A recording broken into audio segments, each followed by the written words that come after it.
What's going on, guys? Welcome back to the channel, to the live stream.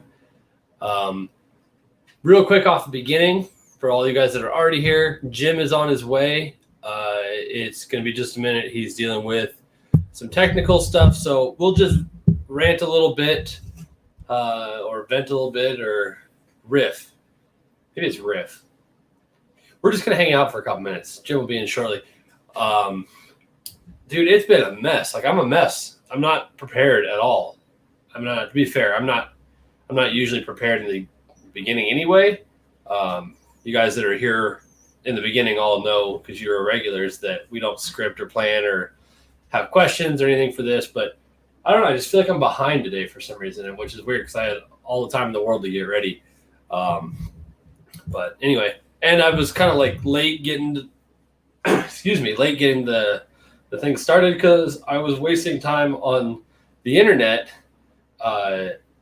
designing a new car for my wife, even though we're not buying a new car. But I like going on and building cars. So Silver Cash, freaking crazy man.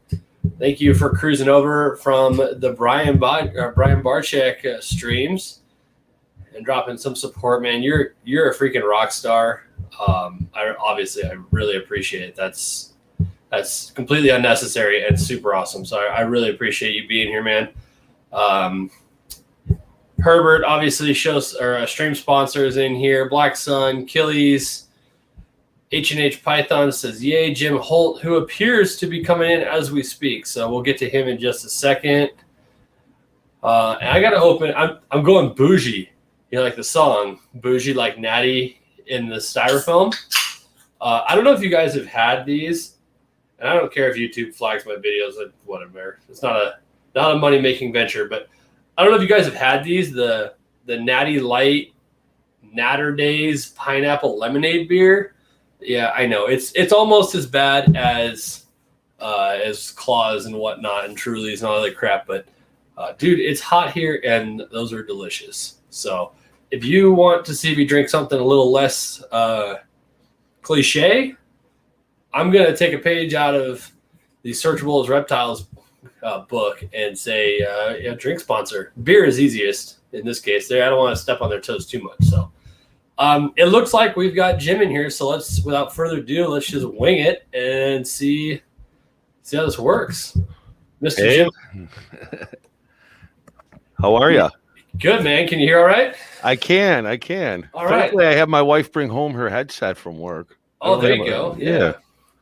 Yeah. So all good. Thanks for having me on, Jason. I appreciate it. Yeah, man. Anytime. No, I'm excited. I know there's some people in the chat already that are excited, and we'll get to the obvious part of having you on here a little bit later. Okay. I'm sure everybody knows where I'm headed there. It was like when I had Earl Jones on a month or so back, and I kept dancing around, and I got to the point where, like, okay, we all know why you're here. Let's talk scaleless. You know what I mean? So everybody knows why you're here, but we'll get to that later. How you been, man? I mean, you and I talk somewhat infrequently, I guess is the best way to put it, but very infrequently. Yeah. But we probably spoke more online more. I would say it was probably 3 or 4 years ago, maybe 3 years ago. Towards the 2 years ago. Yeah, beginning of my time. Yeah. Yeah. And then somehow I very rarely get to see your posts come up through my feed. That's what happens when you start following too many people. Like, people always wonder, like, why I only follow 400 or 500 people on Instagram. It's like, because I can't keep up if I don't. You know. Yeah. And I've only recently just got on Instagram. Yeah. I'm thumbs with all this. Well, I mean, you're for lack of better terms, an older player in this game. Am I right to say that? No, I'm just older. Okay. I've probably been doing this just a little over 10 years or so. Okay. My story is the same as everyone else. Except I had a lot of snakes when I was a kid. My parents were saints.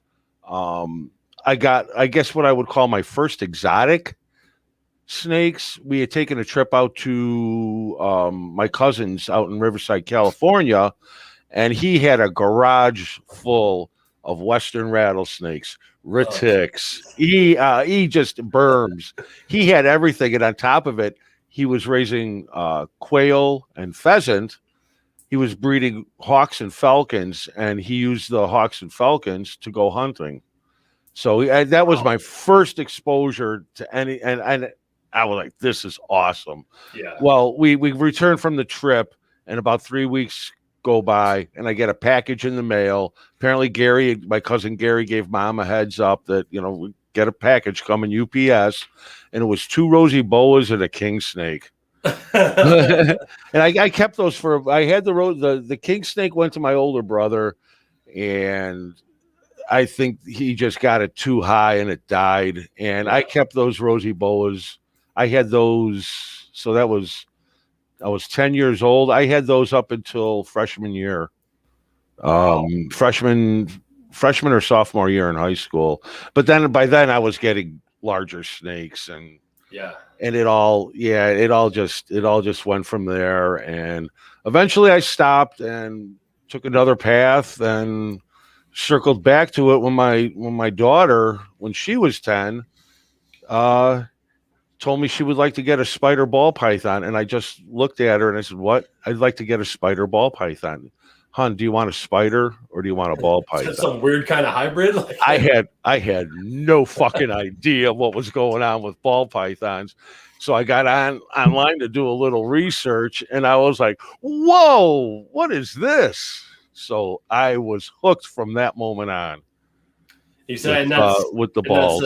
That's been a decade or so ago. Yeah. And that's I had been looking for different snakes then for myself, and that's when I ran across a local. We'll get in. I could go in. That's how I got introduced to Calabash. Yeah. Okay. At that point, but I had been interested in snakes always. I mean, she had her own geckos. She had geckos. She's still got leopard geckos and cresties.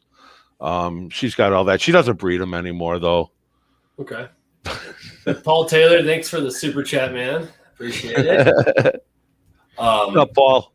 And I don't know if you saw earlier, man. So it's Silver Cash 86. He's one of the most interactive guys on Brian Barczyk's live streams. Okay. He's doing checking in and snake talk and whatnot. And he came in here during the Bob Vu one I did a couple weeks ago and just went ballistic with super chats. And I'm like, because he's obviously seen me over in Brian's comments and whatnot too, and I'm like, what the heck are you doing over here? And why are you going nuts in my super chat? Just dropping like 50s and 20s and shit like it was nothing, right? And so he shows up before, actually, I guess it is technically as it started because it says 8:02. He shows up at 8:02 with a $50 freaking super chat out the gate, just going nuts.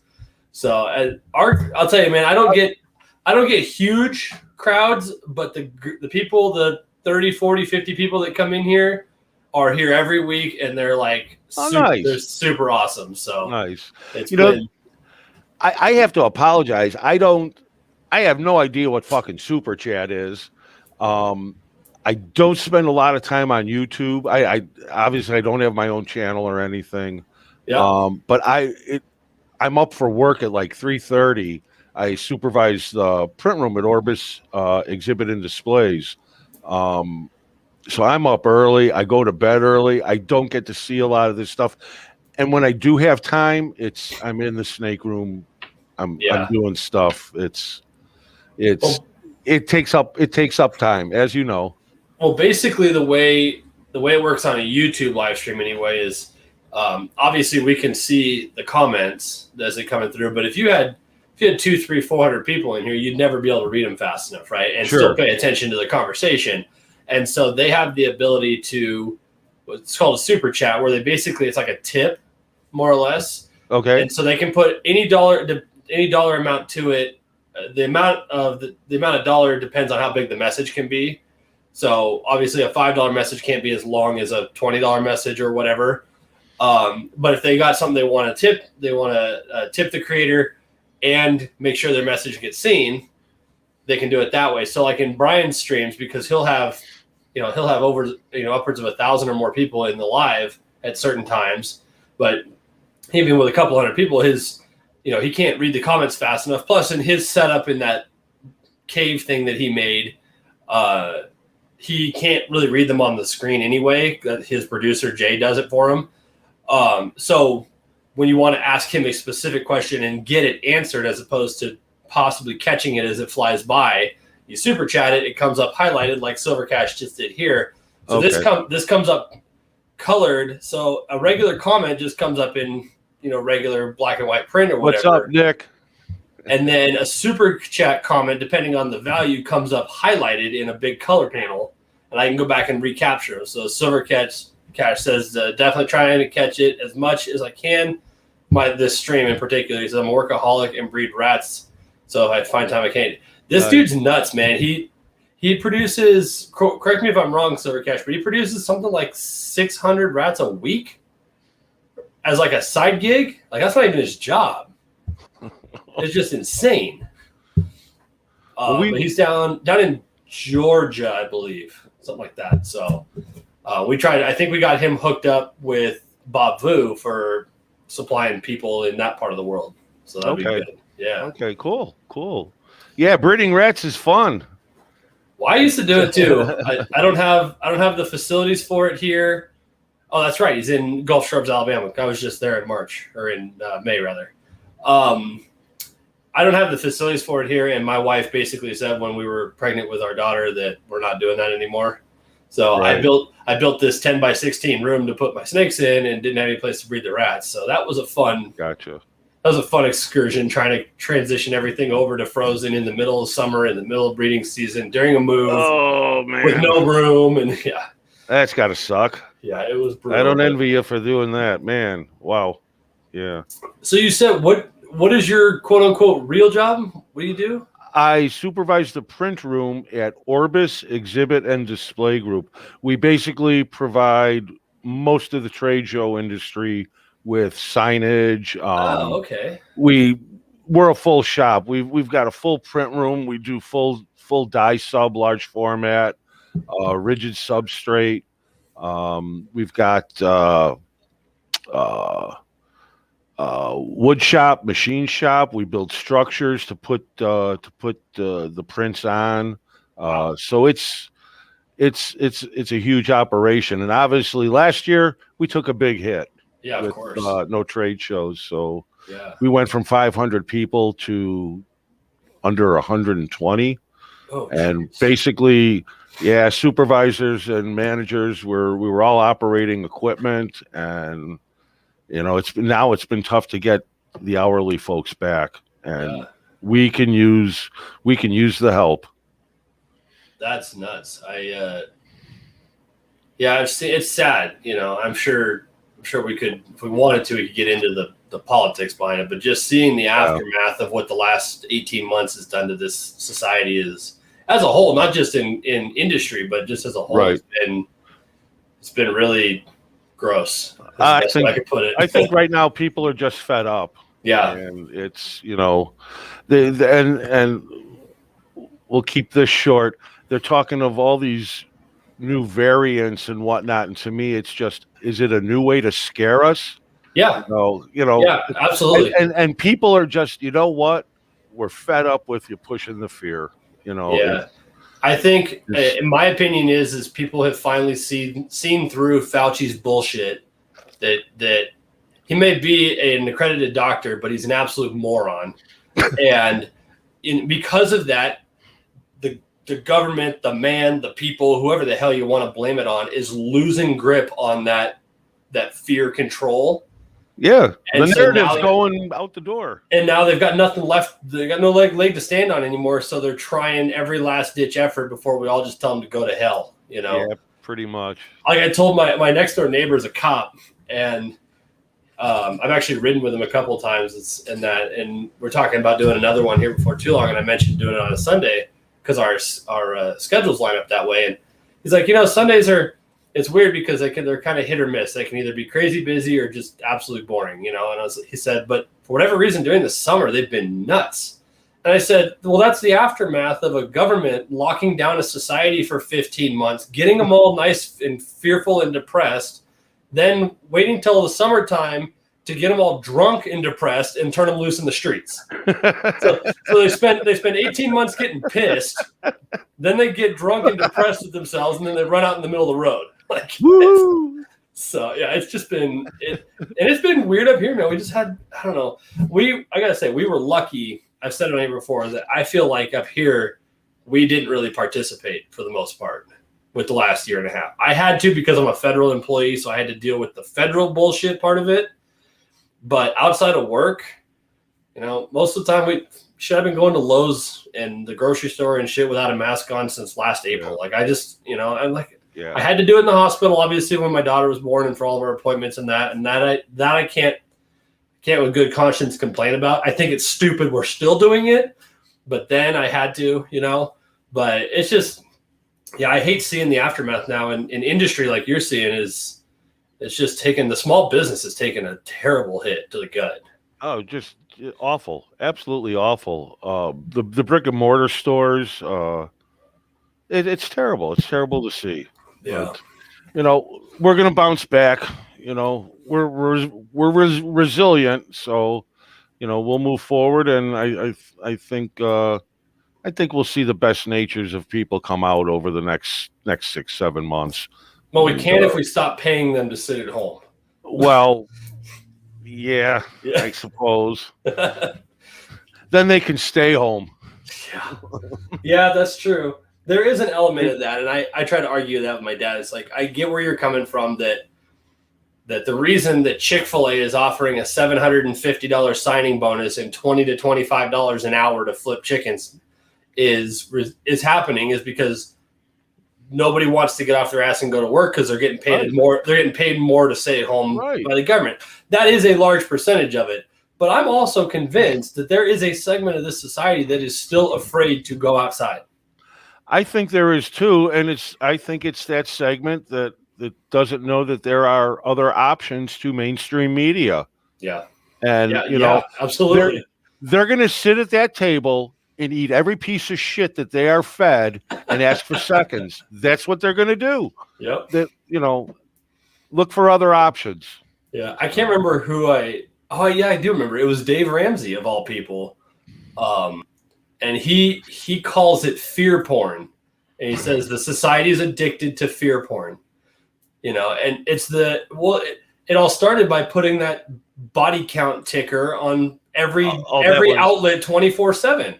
Never in modern society have we had an on the fly body count that we could look at from anywhere in the world in a moment's notice around the clock.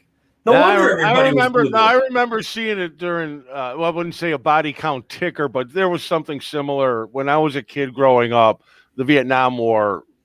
I see it. I can see it on television still. True, but there is a difference, though. The difference was it wasn't a 24-hour news cycle that you have in your pocket everywhere you go. That's the difference. No, that's true. That's true. Yeah. So let's move on from COVID. Yeah. So one thing I did want to ask, I'm peering over your shoulder here. Is that a bunch of early American war memorabilia? Nope. Military. It's all Victorian era British. I'm a bit of a historian and a sculptor. I did a lot of sculpting for toy companies early on. I'm going to put you on the big screen here so people can see what I'm talking about. Look at this. Look at the stuff in the background. That's awesome. I love old like war memorabilia and stuff like that. Yeah, there's a lot of it's named. Some of this stuff has counterpart uniform pieces on display in museums in England and Scotland. I'm a bit of a British history buff, but I focus on the period 1879 to 1902. So it encompasses some of the campaigns in Africa at the time, the Zulu War. So two-part question. why British history or English history, and why that specific of a period? That's only a 30-year time span. Yeah. That period, you had a lot of imperialization. A lot of the empire was striving to take over and expand their empire. And I find some of these little campaigns that they undertook, I just find them fascinating. The way they were equipped, the transition of their equipment from 1879 until 1902. 1902, you saw the end of the buff leather, the white that you can see some over my shoulder, and after that they transitioned into stuff that we'd be more familiar with the webbing equipment, that kind of transition. So I've always been fascinated with that. But to get to your initial question, when it started, I might have been 6 or 7 years old. My dad had me stay up one night. So Flo, my mom, Florence, Flo, I'm going to have Jimmy stay up. I want him to watch this movie tonight. And it was a 1963 or 4 movie, Zulu, with Michael Caine. That got me hooked. And then I started searching for these old movies from the 30s, and it got me hooked. And the next thing I know, I'm heading to the library, and parents were like, well, let's encourage this. Yeah, absolutely.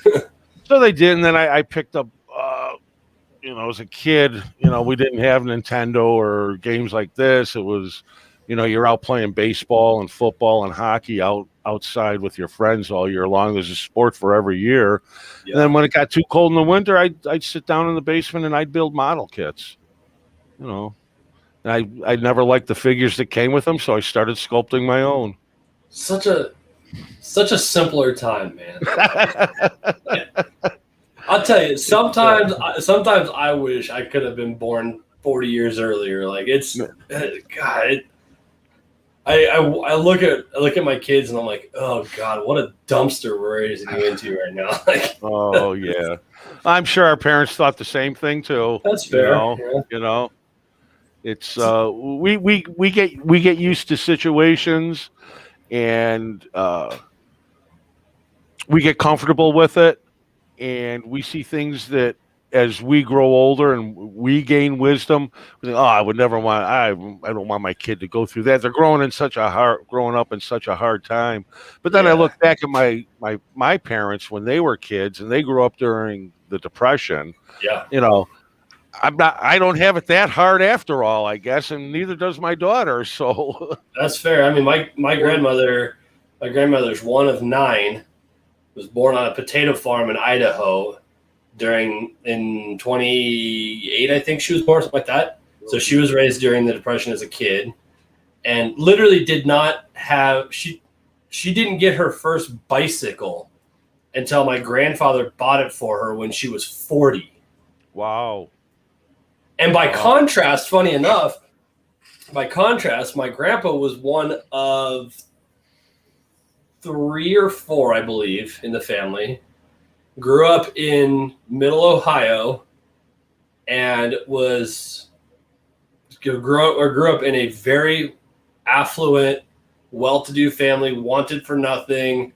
The family had a bar downtown that had the hidden door to the card room and speakeasy stuff in the back. Yeah, my grandpa's family was part of that whole gig, and they were the first people in the city to have a microwave and a color TV. Wow. And these two are like as diametrically opposed as possible, right? And my grandpa worked his ass off, no doubt, but he played hard too, and that was always because of the era that my grandmother grew up in. She basically acquiesced to the fact it's like, as long as there's food on the table, a roof over our head, and the bills are paid, I don't care what he does with his money. He works hard for it. She doesn't want or need for anything. She wants to give it all to everybody else. And my grandpa, if he would sit down, he used to buy so much stuff from Cabela's. He's since passed now. He passed back in 2009, but he used to buy so much stuff from Cabela's that twice a year they would send him a hardback, leather-bound master catalog with his name embossed in the front of it. Oh, nice. It looks like a encyclopedia. It's insane. That's a lot of stuff he's buying then. Yeah. And so I remember as a kid, I'd be at their house for dinner or whatever. and after dinner, he'd sit down in his recliner and flip open this hardback book and just look for shit to buy. Oh, man. Like, you know. But yeah, I talk to my grandma sometimes about you know, her upbringing. I'm like, you know, it's not really that bad. And sadly, the majority of what seems just dumb and awful in today's society is all self-manifested. You know, it's all we're creating the problems ourselves and don't actually exist. You know what I mean? Yeah. So yeah. That's when good that's observation. That's when you just hope that you can raise, you know, somewhat well-adjusted, level-headed kids that are smart enough to see that, you know, and avoid it. But yeah, I don't know. I can only hope. I'm only 30, but I feel like I'm starting to become that get off my lawn guy. Like I'm seeing the way that the society's changing around me and this whole woke movement and crap like that. And I'm like, no, slow down. Let me off this ride. I don't want to go. Like, it's okay. You'll make it all right. So were you in the service at all, or is it just 6 years in the Marines at 80 to 86? Doing what? E5 sergeant. I was bomb disposal. Oh, okay. EOD stuff. Yeah. That's a scary gig. The conversation for another time. Yeah. Yeah. You'd have been in the same time my dad was then. He was in he was Air Force. He was in Cairo during the Gaddafi crisis originally. So he was part of a rapid deployment MASH unit. He was in medicine at the time. He drove the ambulance and worked in the ER and whatnot. Yeah. And they literally loaded everything out of Langley onto a 141, landed in the middle of the desert where there was nothing, and 48 hours later had a working hospital. And so he was in Egypt for 9 weeks. Nice. Traded a flat of sodas or whatever it was to an Egyptian guy for a Toyota pickup that he could use as an ambulance. I believe that. It worked. I mean, he did it. So some of the stories he tells me about trying to get people out of Egypt back to the States that were injured or whatever were just nuts. You know, like just driving randomly into Cairo or up to, you know, flying with them up to Germany and having to figure out how to get them back into the mainline system, you know, because nobody knew where they were. You know, they landed out there in Egypt, and as far as you knew, you were just in the middle of the sandbox. You didn't know where. Yeah. They didn't have coordinates, and they didn't tell them where they were. And I was like, I can't imagine trying to do that. Yeah. So I guess, you know, snake-wise, my streams are seldomly about snakes, to be quite honest with you. Okay. You can probably tell by the way the conversation goes as it is, but I never come in scripted, and I typically don't do the same, you know, how many pairings are you doing this year? How big's your collection? What's your favorite clutch? You know, there's enough of those as it is. You know, every other podcast has the similar kind of questions, you know, and I just like the vibe to be more of, you know, two buddies sitting down having a beer, just chatting, shooting the shit. You know what I mean? So, but obviously, actually, before we get there, I'm curious, where does Fox Valley Reptiles come from? Where's the name originate? I live in an area of Illinois along the Fox River that's known as the Fox Valley. Oh, okay. And so when we started getting ball pythons, my daughter was a bit more enthusiastic back then. So we were going to include her breedings from her leopard and cresty geckos. So we came up with the name Fox River Reptiles. And the lizards are, while they're not part of the breeding plans anymore, the snakes are still here and they're not going anywhere. So I've kept the name and kept the logo we came up with. And just moving forward with it. Okay. No, that's Yeah. and you know, I get asked all the time about my name and that was one of the things I didn't want to do was a location centric name. Okay. Because I know that I'm not going to be here forever. I have no desire to stay here. I mean, we're trying in the next handful of years to move out of state. And so, you know, Magic City Pythons and my buddy James is Big Sky Reptiles, but he's a lifer. He's from this area and whatnot. So I didn't want to do that, you know, and I feel like there's, especially with a bunch of the newer guys, you know, because you've been around long enough that I can't use this example on you because you were well ahead of the game, this trend. But it does seem like there's a lack of creativity in a lot of the new company names and logos. And I don't know if it's just because it's easy or it's simple to remember or what, but it's when I started going through mine, I was like, I don't want ABC at Reptiles. I don't want 123 Reptiles. I don't want, Montana Snakes. I didn't even want our initials. We originally were going to do J&J Pythons, and I don't even want to do that. You know, I wanted something completely off the wall, which is funny because there's guys like Justin, who's first and last name, right? Ozzy Boyd's. There's XYZ Reptiles. That's like one of the main page sponsors on Morph Market. I see him every time I go to the page, right? Like there's so many old timers out there, but it just seems like that's almost like it's come back around again, that now everybody in the last, I've only been in 4 or 5 years, but everybody since then, it's like just simple. Yeah. The way I look at it, I know it's a locale name, but I've got more years behind me than I do in front of me. We're staying put. We love the house. We love the location. Yeah. It's big enough where the property we're on, now it's only an acre. However, it's big enough that I can erect a building in the back as we need to expand. Yeah, there you go. Yeah. Well, and perfect example. I asked you where the name came from because it's not obvious. You know what I mean?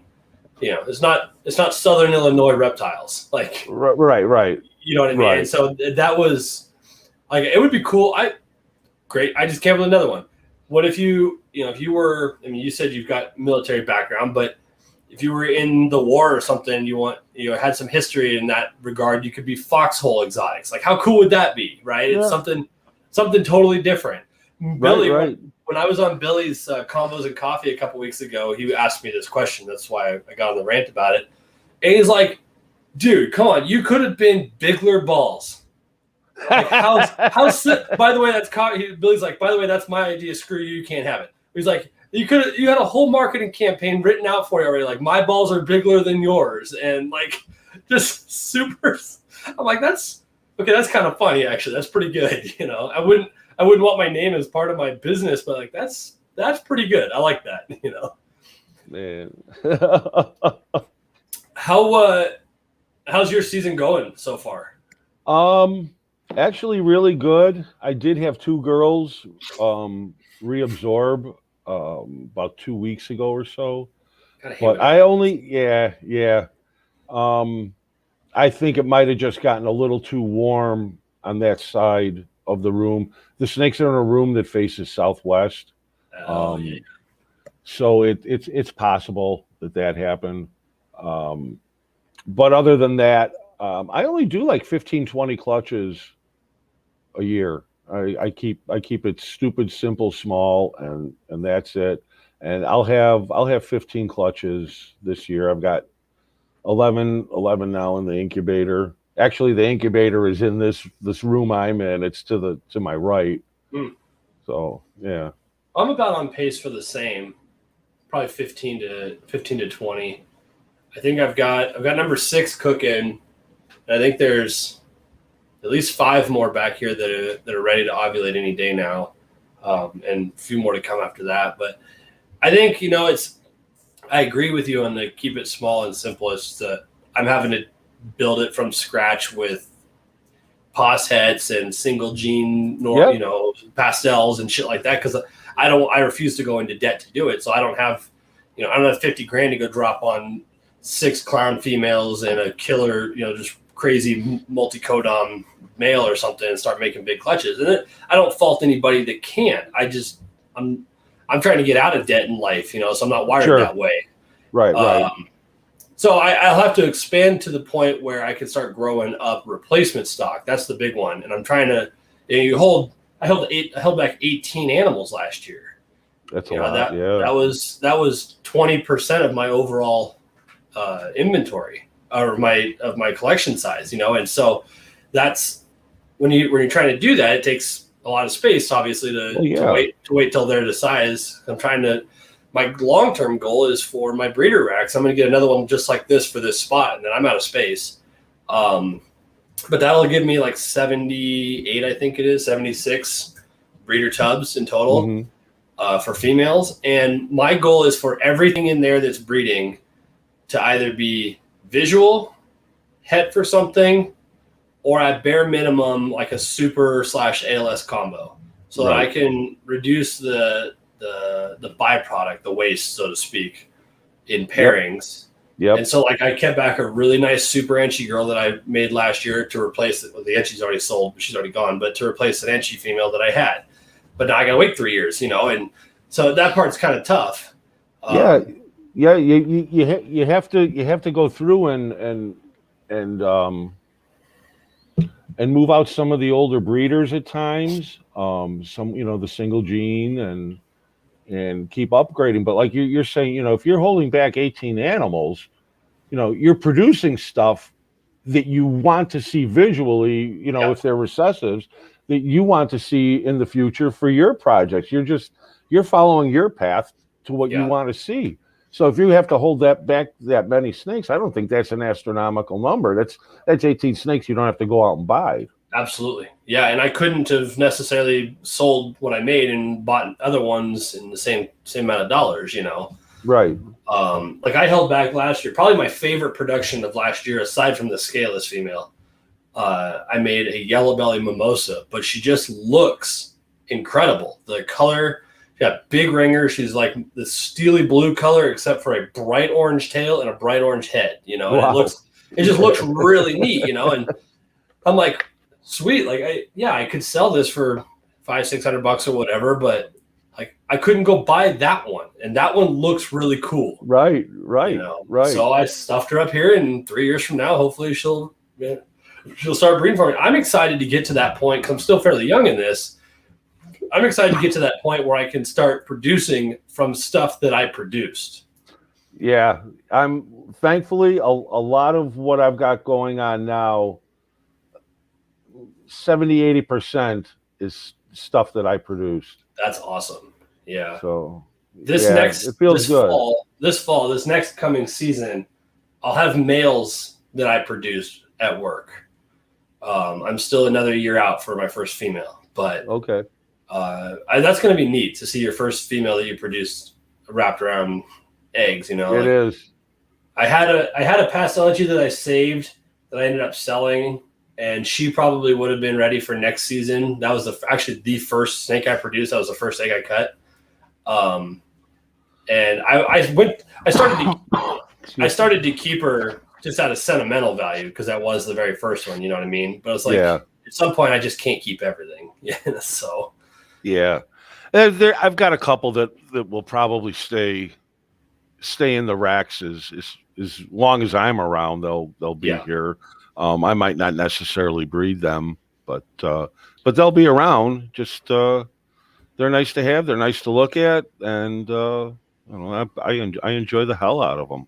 Yeah, that's like that scaleless female. Like I had listed her for sale. She's still on my website and Morph Market and that, but she's I just weighed her. She's just short of 600 grams, and she's not even a year old. She eats like an absolute horse, sheds constantly. But everything I've heard about scaleless taking so long to get to size, and she'll probably slow down and plateau at some point, I'm sure. But she's way ahead of the curve. And at this point, I was like, you know what? Yeah, the $3,000 or $4,000 or whatever would be great. But that was the first scaleless I ever hit. I hit it exactly on the odds, 1 out of 4 from scaleless head to scaleless head. Wow. Out of 4 eggs, and it's a female, and I still believe in the project. And so if I sold her and in 6 months somebody comes out with all the evidence that it's completely viable and the project's fine, I'm going to be kicking myself that I let her go, because now I'm behind the curve again. Right. And especially as well as she's doing, I was like, why would I bother? And it's one of those snakes that you get somebody that's either not into snakes or is a little apprehensive, or wants to say something that's just totally out of left field. That's what you pull out. That's the conversation animal. It'll be fun if I ever get to go to a show again. It'll be fun to take to a show just to have as a display, and so right. I get it. It's just I'm working with such a finite amount of space in here, and I don't have room to expand in this current setup. Okay. So if it doesn't fit within these 4 walls, it doesn't come in. Hey, you got to maintain that policy. If that's if that's all you've got, if that's the space you have, you work with it and you make it work. Yeah. That's all. It's gonna prevent me from buying and growing to larger than what I can sustain with a full-time career and 2 kids too. Right. That's the difference. Right. This is one of the. I like my full-time job. Don't get me wrong. I mean, it would be great to do snakes full time, and there's a lot of people that put a lot of effort into it, and they're very successful, and I think that's great. I like the idea of going, and I've been printing well over 35 years now. Wow. I started in a dark room doing color correction. Wow, that's old school technology, man. And positives and negatives, reducing the dot size. Yeah. You want to take a little magenta out of this or a little yellow out of this. You're going to the positive. You're increasing exposure time into the darkroom on the positive, then bringing it back to a negative, or you're airbrushing a soft mask with opaque on a light table, taking that in there so you don't get a hard edge, and you're in the sink with chemicals, potassium ferrocyanide and sodium thiosulfate. Each has a different effect depending on whether it's a negative or a positive. Well, that sounds harmless. When we were asked to be a beta site for Photoshop, I'm all in. I am all in on this. And, for some kind of digital, takeover, because this is getting old. Yeah, we were one of the guinea pigs early on, and a few of us really embraced it. The old timers did not. Of course not. And we went on, and then from there, I'm doing digital scanning, and we're doing color correction, all in Photoshop, and it's been great. It's been great. So I've been in printing. I've been in printing over 35 years, and I enjoy it. Okay, so I got a sidebar question for you then, because you've obviously got the eye for it. Either that or you've gone colorblind at this point and you just see black and white now. But do you maybe? Do you have a smartphone, like an iPhone or something? Yeah. Do you use? Well, not an iPhone. I've got an Android. Okay, from your experience, how good is the onboard photo processing to representing real life the way the phone does the photos? Nah, I don't like it. I still like my Nikons. The phones are pretty good. They're pretty good. I prefer the higher resolution and raw image files from my Nikon. Do you shoot? So you shoot with like a DSLR then, or are you all the way back into like 35 millimeters? No, I still have my old 35 millimeter stuff. Do you really? That's super cool. I do. But yeah, no, everything's all. It's all. Any reason why Nikon? Or is that like a Ford Chevy discussion? No. Well, what about RAM? Yeah. Okay. Well, You know, if you look at the front grille of a Ford, you see they circled the problem. And Chevy, they just dress it up by putting a fucking bow tie on it. I like. It's funny. It's funny you mentioned that because I listen to Dave Ramsey a lot, and he always says that vehicles go down in value like a rock. That's why Chevy called it that. And he said, and he said, you're not getting off scot-free, you Ford guys. Ford just stands for found on the side of the road, dismantled. Okay. So it's like, I'm a GMC guy myself. Always have been. Oh, there you go. There you go. I actually looked at GMC before I got the Ram. I'll tell you, man, the new 3/4 ton Rams, the new 2500s and that are good looking trucks. They are. They are good. That I always had when it was Dodge, not Ram, but when it was Dodge itself, I always had a gripe that their interiors were garbage. You know, the early 2000s, mid 2000s, that the interiors were terrible. But man, I've been in some of the new Rams and that. And they're fucking nice. They're like Mercedes inside, man. They're nice. I mean, this whole the dashboard in mine, it's all leather. It's all stitched leather, man. It's fucking. I love it. I love it. It's so crazy. It's just I just can't get over the prices of vehicles, especially right now with everything going on. You know, I drive a 14 Sierra half ton, and the local dealership that I bought it from 3 years ago offered to pay me what I paid for it 3 years ago because they don't have any used stock. Wow. But the problem is I can't go buy another one. You know, I looked at a 2016 Super Duty with 65,000 miles on it or whatever with the Power Stroke. It was 55 grand. Crazy. It's insane. Crazy. It is. Absolutely insane. It is. And yet there's 70,000 F-150s sitting at the plant waiting for microchips to put the computers in so they can ship them. Yeah. Like it's just what a weird what a weird global year it's been. Like, it has in general.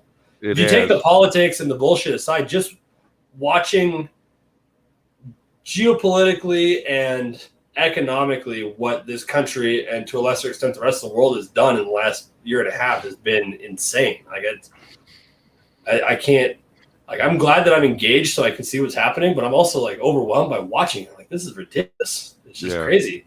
Go ahead. No, it's just, you know, these two political parties are causing such division, and it's just going back and forth with finger pointing constantly. Nobody's getting watching anything. two kindergartners fight. Yeah. It's terrible. Just spank them on the ass. That's what they need. They all need a good spank. You're an old school dad. I like you. I was having this conversation with my dad the other night about my kids. I mentioned that, like, I don't know how I'm supposed to be raising kids starting like now. Like, that's insane.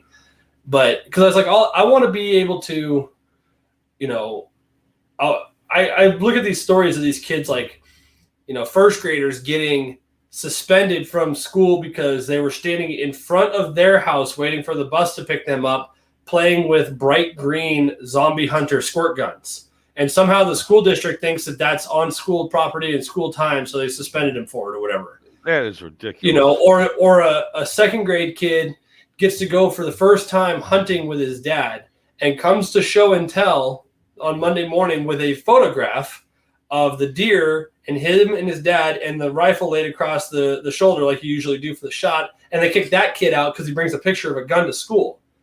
And I'm telling my dad, I'm like, because that's how I was raised, right? And I'm like, I'm going to be that dad that wants to storm into the principal's office and punch him in the throat and tell him to pull his head out of his ass. Oh. You know, I'm like, how are you supposed to how am I supposed to parent in that environment? Man. It's just insane.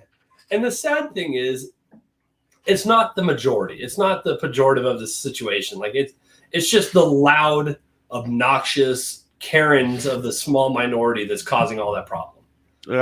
You know, that's what it seems to be. I agree with you there. I just don't know how you stop it. That's the problem. That's or how you combat it without ending up in jail. You know, it's like Karen needs to be spanked. Who's that? Karens need to be spanked. All Karens. Shit. Jeremy popped in. Brass man said he's late, hanging out. Jeremy was supposed to be with me last week, and I bailed on him. My wife's working a bunch of extra shifts at the hospital right now for a bonus, so I had to deal with my daughter by myself yesterday or last week. But we'll get Jeremy back on because we need to dig into him to get all the insider secrets on Nerd. That's going to be the fun one. Yeah, right. Yeah.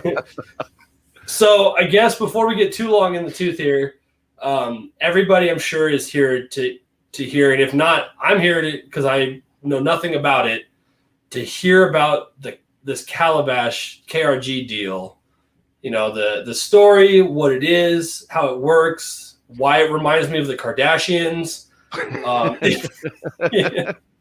I live in Calabasas. That's why I get that thought, you know. But what? First of all, what is it? Where'd it come from? It is a reduction gene, and it came from the Sutherlands at the Snake Keeper back in 2007, 6. I think they had it in 2006. I know the Barkers mentioned it in their book, but it's just a mention of Calabash reduction gene, and that's it. It's in the appendix. Anyway, the Sutherlands ended up selling a very sparsely banded animal. This animal that they had, they called the Calabash.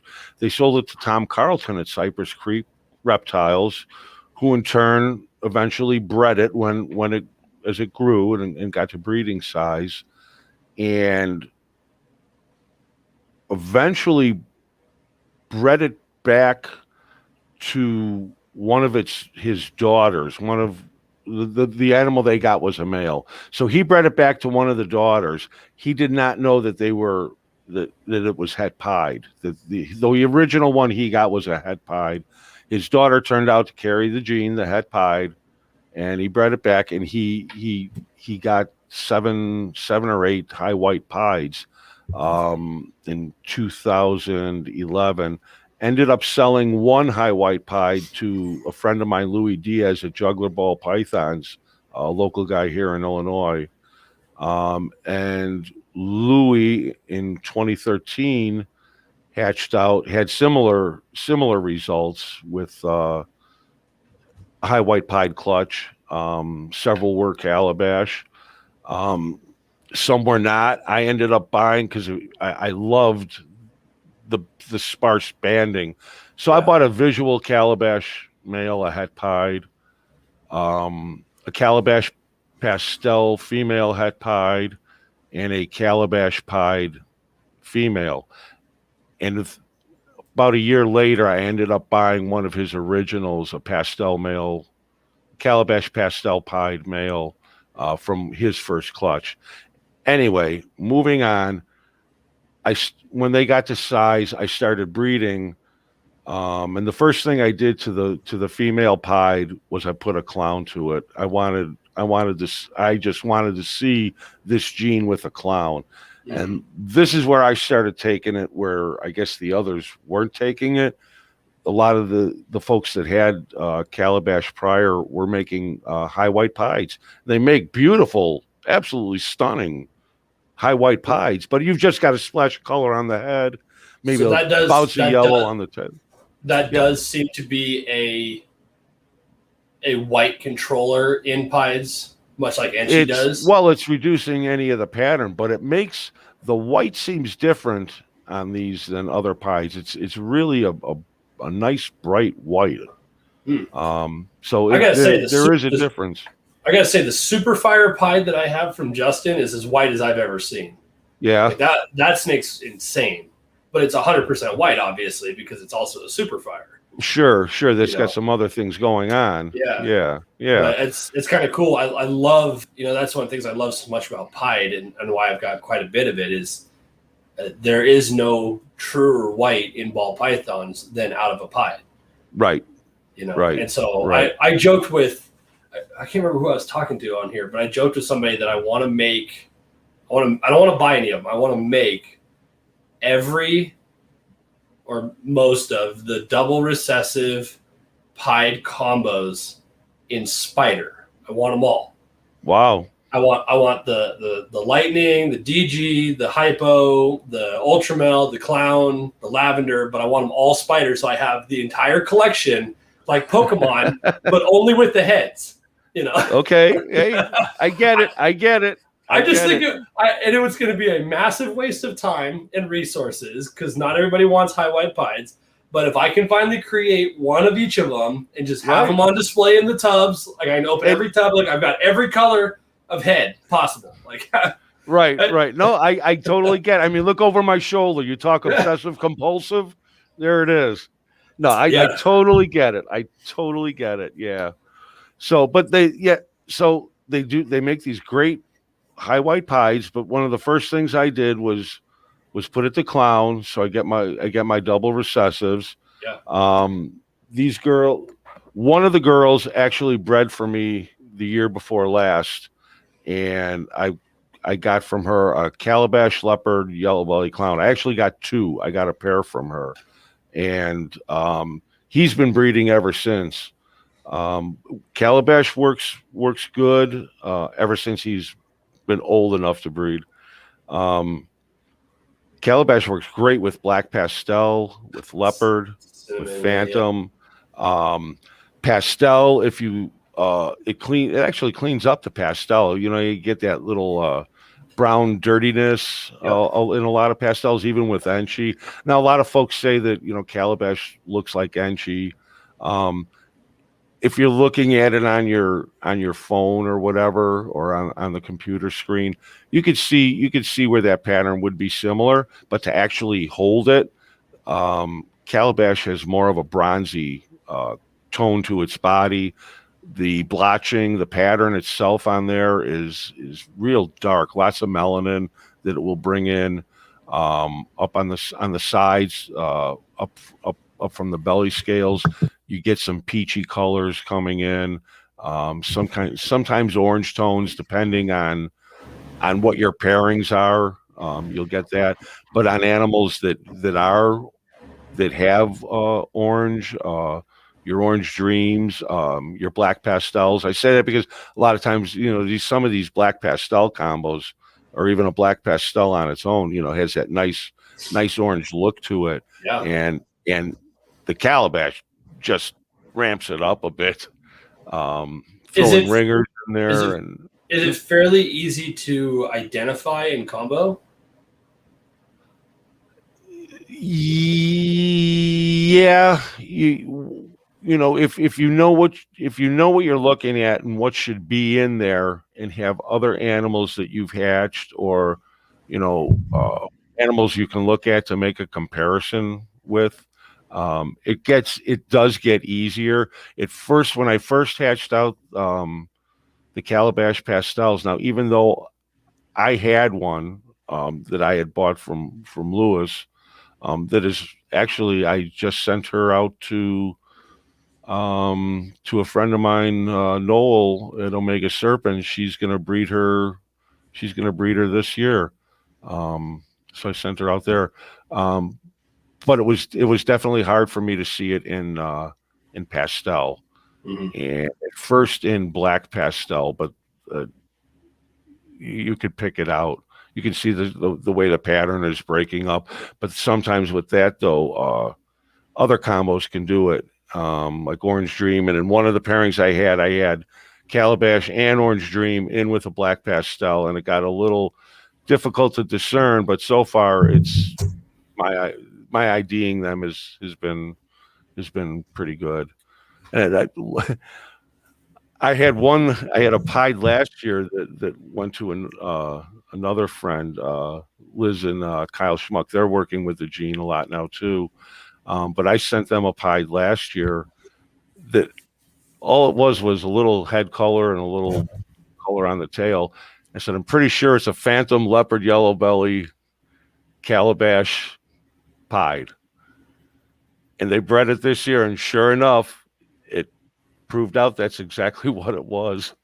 Wow! Just by seeing just by the leopard pattern, the way the octal stripes want to connect in back, a little bit reddish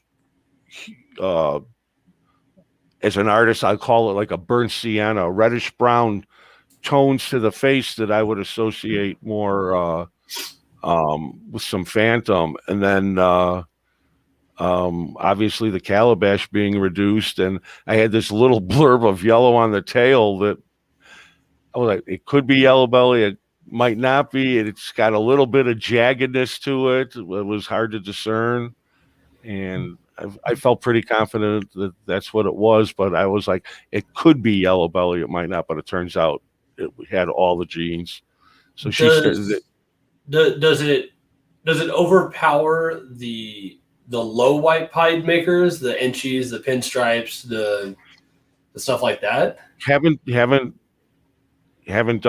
seen one yet. I do have a low white pied head clown girl, just for this purpose to see what the difference could be.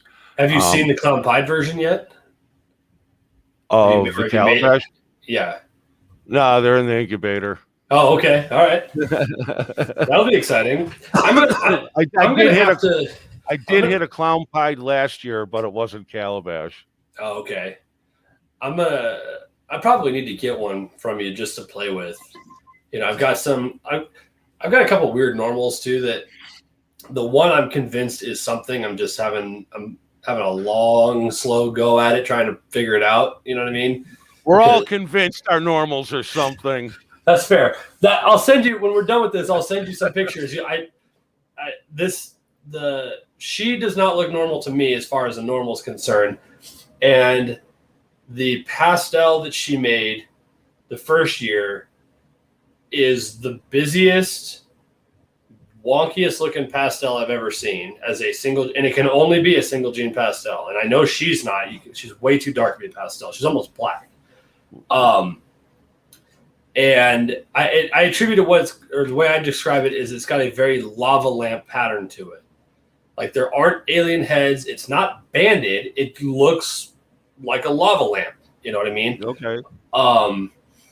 And so I'm trying to get that damn pastel to freaking eat so he can be ready, because I want to see what happens when I put them back together, And last year, I put a GHI, which proved out to be GHI Het Clown, to her just to see what would happen, But that was before I even knew he was Het Clown at the time. And I hit 3 normal females and a GHI Mojave female that are all 50% possible Het Clown. They cannot be anything else. They're obviously not Mojave. I'm smart enough to see that, right? Okay. The GHI Mojave looks completely different to every other GHI Mojave I've made or bought, and I've got a handful of them. Like the gray is softer. That golden color that goes through the dorsal and they look like bones, on the pattern and whatnot. Yeah. It actually looks like bones, color and everything. They're super, super lightly shaded. They're almost white. Almost very creamy looking. Yes. Yeah. The pattern is more reduced. And one thing I've identified is the eye bands either try to or completely connect in the back of the head, like a super inchy would, right? Mm-hmm. And so hers in the GHI Mojave, possible Het Clown. So if it's Het Clown, I could be getting some color influence from that, obviously, some brightening or whatever. But the pattern looks wonky and reduced and weird. It has the fully connected eye bands. And the 3 normals, they're brighter than every fire or vanilla I've ever seen. Wow. They're super banded. They have that same lava lamp look. The eye bands are trying to connect. The darks are jet black with the bold white outlines, just like Mom is. But the weird thing is the color, because she is super dark, like I said, almost black with kind of silvery brown alien heads, not like a chocolate with a lighter chocolate, right? Okay. Like you would see on a normal. And the pastel is the same way. Obviously, you get the brightness of the pastel, but the blacks are super black, bold white outlines. These 3 normal girls, like, I can't imagine that the brightness that I'm getting in the color is just from being Het Clown. And it can't be anything else, because she had never bred to anything other than that original, the one that made the pastel. And they're not pastels from what I can tell. And I mean, I guess it could Can you get dual sire with new pairing and retained sperm? Is that a thing? Yeah, I think that is possible, isn't it? If they're retaining sperm, it's still acting like a dual sired clutch, right? Because the only other explanation would be. But how long was it retained?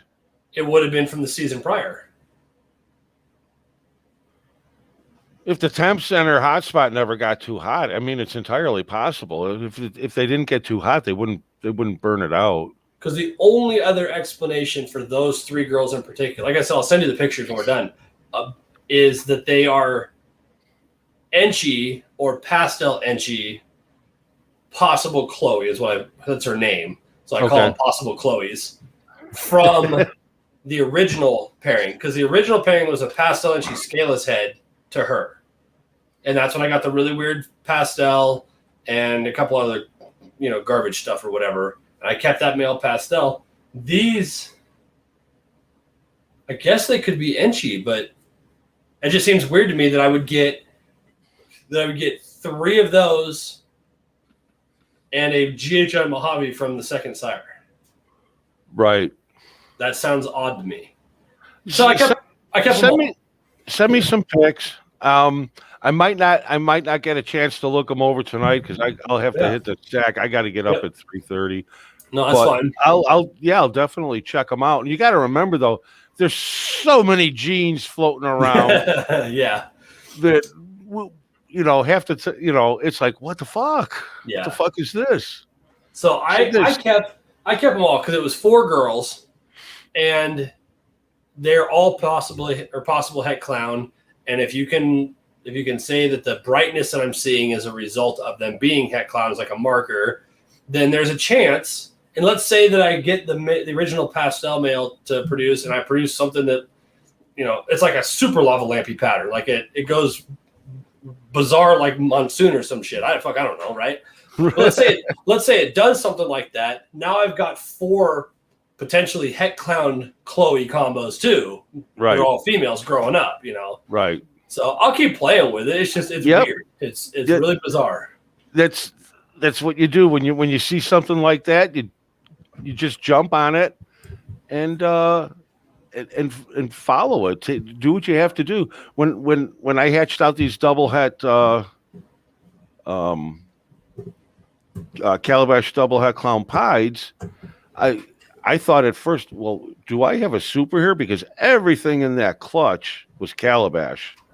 Yeah. And I ended up, one female went to my friend Louis Diaz at Juggler Ball, and I kept the other. There were a total of 4 females and 1 male, so I kept 3 of the females and the 1 male. Perfect. Yeah. So, and all 3 of those girls have got eggs in the incubator. They're all double het, so I put it to Hurricane this year, a Hurricane double het clown,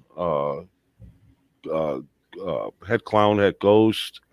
It's gone back to Calabash leopard, yellow belly clown, het pied. Jeez. And then the third one, I don't remember what I paired her to. So, but we're hopeful. We're hopeful we get something, and hopefully some answers in the years to come. Maybe I hit something that looks way different with the Calabash to Calabash pairing, because we don't know if there's a super yet. It's a dominant trait so far. I've had several clutches over the last 5-6 years where I thought there's maybe, and then the next year there's something different popping up from yep. Fuck me. Yep. So yeah, who knows? So we'll keep trying. But the good thing is a lot more people have gotten into the gene. We can see we'll get those answers sooner rather than later. And it's also going to be nice to see what everyone else is producing with their animals. I'm excited for that. I just pulled up KRG on Morph Market just to look while we were sitting here. The problem is I don't know what I'm looking for. You know what I mean? And I don't know if this guy, I don't know. I've never heard of chaos balls in particular. But he has listed a KRG Enchi Pin Yellow Belly male. Okay. And it looks cool. He claims it's the first one in the world that he's aware of. It could be. I know who he is.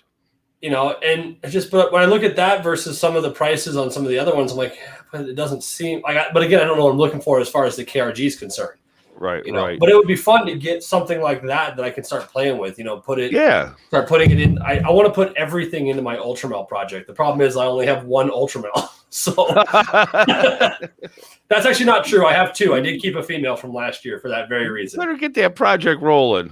But I love my Ultramel stuff, you know, and I saved a cinnamon pinstripe Ultramel that I made last year that just looked insane. Okay. But with the cinnamon, start working the KRG that direction, that'd be cool. Yeah. And I just like the Ultramel stuff in general. I'm hoping I hit I've said it on probably the last 5 shows in a row, but I've got the longest odds possible on sunsets this year. Oh. To be quite honest with you, I couldn't care less. This just happens to be a happy accident pairing that I have available, but I've never been wildly excited about sunset. But if I hit a lesser sunset or a lesser pin sunset, especially if it's a male, the first place it's going is to my Ultramel. Because I'm convinced Ultramel sunset and Ultramel lavender is where that's going to come to life. Really? Okay. Yeah, I think especially in the Ultramel because of the color palette you're starting with. It's going to bring those oranges to just make them electric, I would think. It could. Now, I don't have any lavender. I don't have any Ultramel. I do have a Monarch, and he's actually he's actually locked with a Calabash leopard yellow belly clown. So I'm gonna go double route that way. Sure, why not? Of course. I mean, that's what I would do. Jesus. And I'm over here. Silver Cash drops a super chat I haven't got to. I'm over here doing blackhead calico to black pewter. Like, that's the exciting shit I'm working with. Oh, that's cool.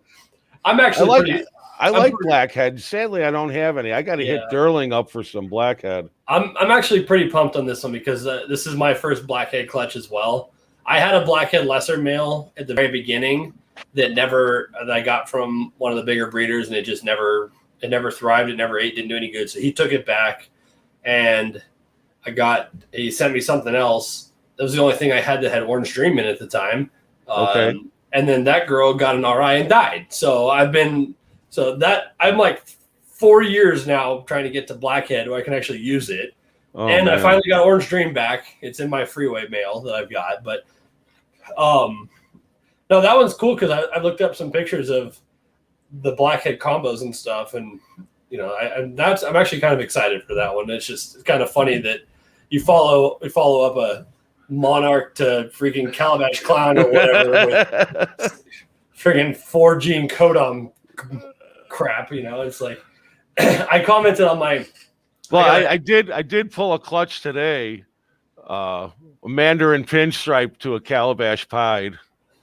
7 good. Well, 6 good eggs. One's kind of, the veins are a little weak, but it's still in the incubator. That's another one I don't have is Mandarin. I don't quite get it, you know, and I have because I have such limited space, I've adopted the policy. If I don't understand it or I can't see it or I just don't get it, I don't buy it. I just don't have the time. I don't have the space to to play with it. It's like Red Gene, Ringer Gene. That's always the one I go to. Okay. I don't get it, so I don't have any. You know, I got it for the simple fact to enhance the oranges that Calabash brings. Fair. And so with the Mandarin I have not having any recessive qualities in it, I'll see visuals right off the bat. Yep. So and I'll probably hold them any of the visuals back. Yeah, obviously. For sure. So how would you say, if at all, that it compares to like Fader, for instance? I'm not all that familiar with Fader. Nobody is. Well, and the funny thing is, I have Except it. Jeremy, you know. I have it in a clown. I've got an Enchi pastel yellow belly fader clown girl that I picked up from Levance Wells at Straight Fire. Yeah. Maybe 4 years ago, and I've not paired her. She's to size, but I wanted her to get large enough where I know I can get a decent sized clutch of what I want to put into her. Yeah. But now I've looked that thing over and over. I don't know how to see. I can't see fader in there. I is this a made up gene? You know, I am not about to, on a live internet broadcast that I can never take back, claim that Kevin is making shit up. I would never say that.